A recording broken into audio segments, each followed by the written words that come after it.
I can see it. I never did my drawing, but I think I know exactly what you look like. Okay, what do you think? I think it's kind of off the shoulder.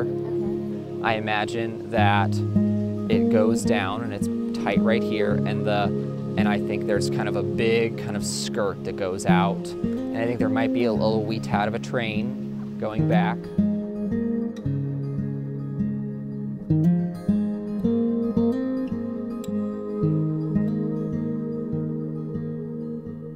I don't know, Christian. You think? I think you might be a little... You think am I off? Give me like an accuracy. You'll find out. Can I just get ballpark? You don't have to be like perfect. You know me so well. You'll see very soon. I'm just a little tad nervous. You're nervous? Just a little bit. Oh, you have nothing to be nervous for. You've been waiting a long time for this. I've just been excited to see you all day. That's all I'm thinking about. Oh, like, I just can't wait to see Christian. Can't wait to see Christian. Oh, I love you so much. You're my whole world.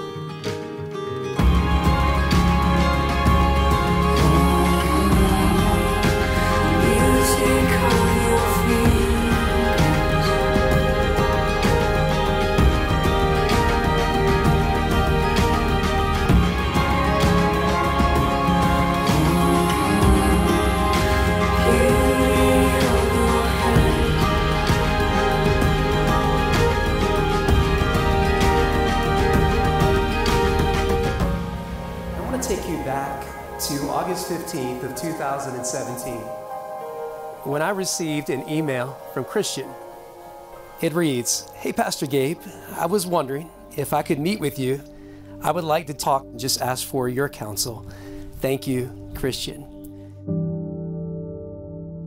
We were out of town at the time, so I called Christian, and I still remember hearing this nervous excitement in his voice when he told me about this beautiful and amazing young lady he had just met named Samantha.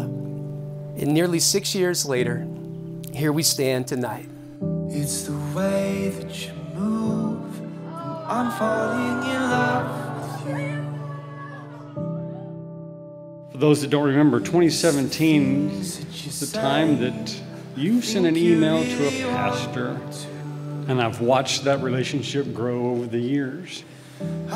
And every father thinks about this.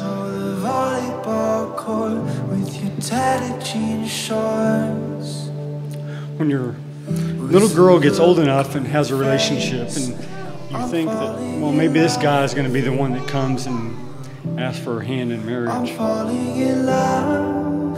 Oh, oh, oh, I'm falling in love.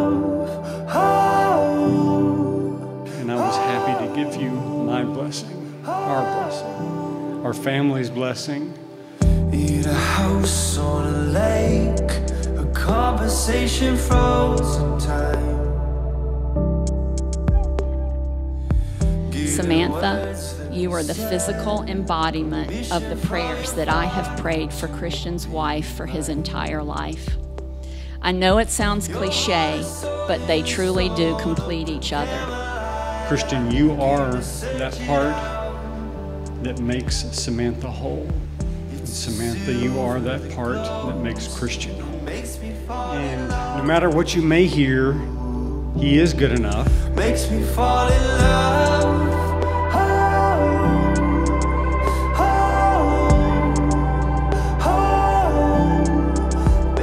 Fall in love. Whether he was 2 or 22, not a day has gone by that he has not told me he loves me. He is truly the most loving person I have ever met. Every woman needs a man like Christian in her life.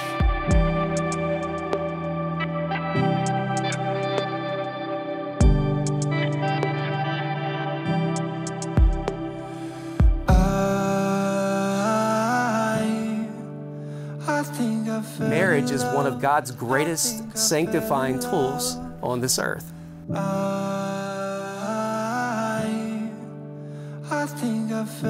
There's a lot that you have to die to when it comes to yourself. But marriage is one of his greatest vehicles to make us more into his image. I think I fell in love. I think I fell in love. I think I fell in love. I think I fell in love yesterday. I think I fell in love. I think I fell in love. And Christian and Samantha, I just want to encourage you this evening. I want to applaud you because you've taken intentional time over the past 6 years to do very hard work, becoming whole and healthy people. I want to applaud you for the soul work that you've done, that you've allowed Jesus to complete in your heart. And I just want to encourage you and remind you as you step into marriage that your primary calling and your primary job now is to encourage one another in the things of God.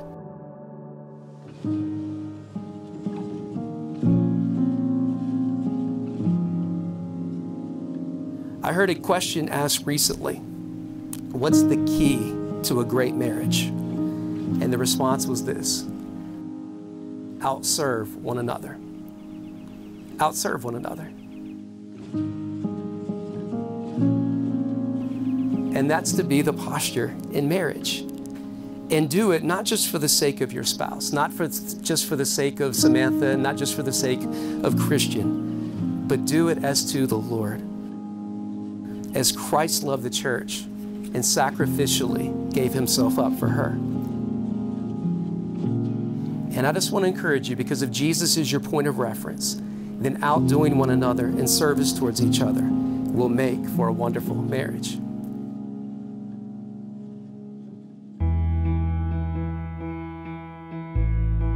Christian and Samantha have committed their fidelity and love to each other. What God has joined together, let no one separate.